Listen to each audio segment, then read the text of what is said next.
Senhor, meus queridos e amados irmãos, como meus irmãos estão, eu estou bem, graças ao bom Deus. Desde já peço que aqueles que sentem no seu coração, deixe seu like, se inscreva, ative o sininho, compartilhe e que Deus te abençoe. Desde já eu quero deixar uma meditação na palavra do Senhor para meus irmãos, em Mateus, no seu capítulo 8, em seu versículo 23.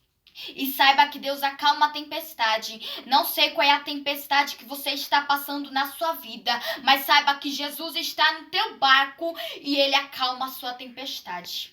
Glória a Deus.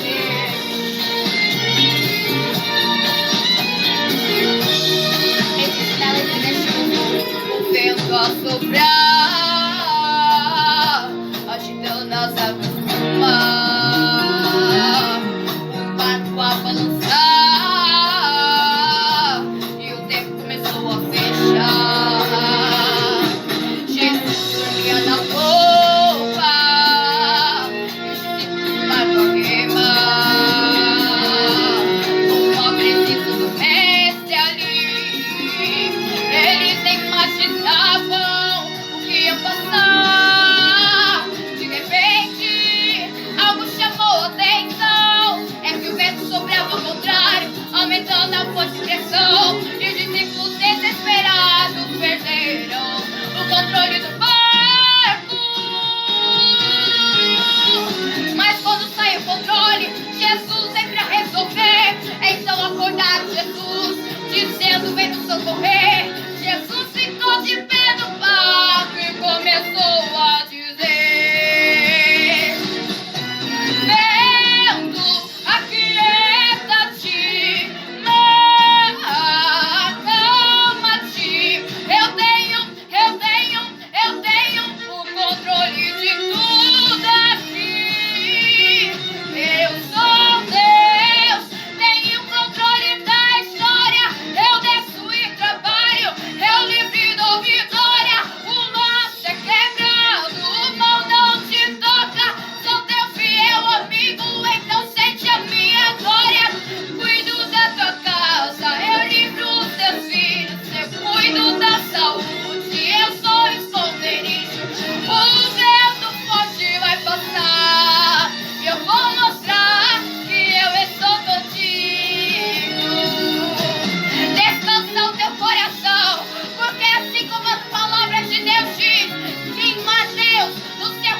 da sua casa e da sua família, e que Deus te abençoe.